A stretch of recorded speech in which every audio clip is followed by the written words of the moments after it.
Most people think silence is the absence of something, the absence of words, the absence of effort, the absence of the reaching and the trying and the making yourself available that had been filling the space between you for so long that its removal feels like nothing could possibly be there.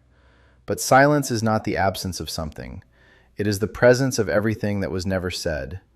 And for an avoidant, your silence does not arrive as emptiness. It arrives as weight, as a specific, accumulating, impossible to ignore pressure that is completely unlike anything your words or your pursuit or your carefully constructed messages ever produced. Because here's the thing about avoidant psychology that sits at the center of all of it. The avoidant nervous system was built to manage incoming energy, to regulate closeness, to create distance in response to pursuit.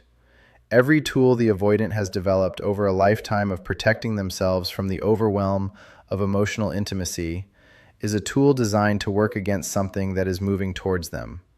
Your silence is not moving towards them, and they have no tools for that. When you were reaching out, when you were pursuing, when you were sending the messages and making the effort and doing the emotional labor of keeping the connection alive, the avoidance defense system was fully operational. It knew exactly what to do. Create a little distance here. Respond a little later there. Keep things just slightly out of reach. Manage the temperature.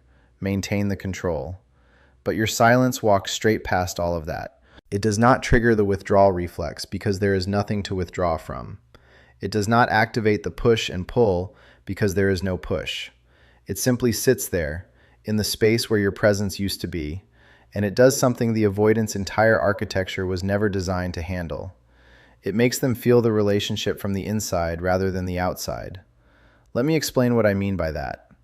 When you were pursuing, the avoidant was experiencing the relationship primarily as something external, something happening to them, something they were responding to and managing and keeping at a carefully calibrated distance.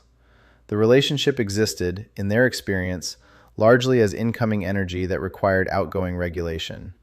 But when you go silent, that external dynamic disappears. There is no incoming energy to regulate, no pursuit to create distance from, no emotional weight to manage. And in the absence of all of that, the avoidant is left with something they have very little practice sitting with, their own interior experience of you.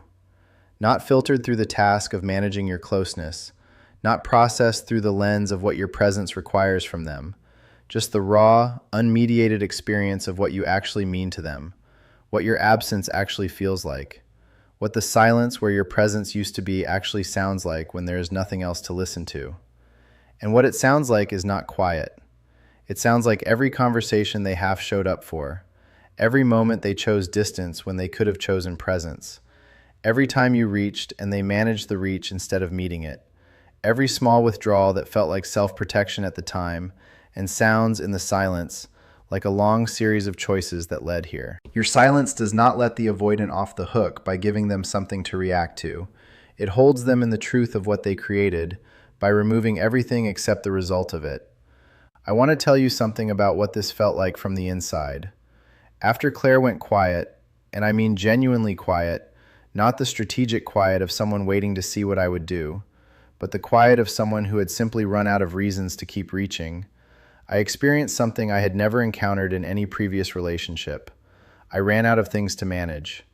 And in that absence of management, in that strange, unfamiliar stillness, I started to hear things I had been successfully drowning out for years. I heard how much of her effort I had received without acknowledging it.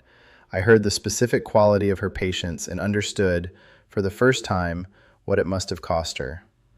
I heard the conversations we had never quite had because I had always found a way to keep them slightly surface level. I heard the moments she had tried to reach me, and I had been technically present and fundamentally absent. Her silence did not say any of those things to me directly. It just removed everything that had been making it possible not to hear them. That is what your silence does. It does not punish, it does not perform, it does not make a case or send a message or attempt to produce a particular response. It simply stops providing the noise that was allowing the avoidant to avoid themselves. And an avoidant alone with themselves, without the dynamic to hide inside, without the push and pull to stay busy with, without your pursuit to justify their distance, has nowhere left to go, but inward. And inward is where the truth lives. The truth about the pattern, the truth about the cost of it, the truth about what was real in what you shared and what they did with something real. Now, I want to say something carefully because I think it matters. Your silence is not a strategy. The moment it becomes a strategy, the moment you are performing silence rather than living it, the moment you are quiet because you are calculating the effect rather than because you have genuinely redirected your energy towards your own life, the avoidant will feel the difference. They are extraordinarily attuned to emotional texture. They have been reading the temperature of rooms and people since childhood. A performed silence has a different quality than a genuine one. A performed silence is still about them. A genuine silence has moved on to being about you. And the genuine one is the only one that carries the weight I am describing. So if you are in your silence right now, I want to ask you something honest. Is it genuine? Not are you using the right tactics. Not are you waiting the right amount of time. Not are you doing it correctly. Is it genuine? Have you actually turned your attention back towards your own life, your own healing, your own becoming?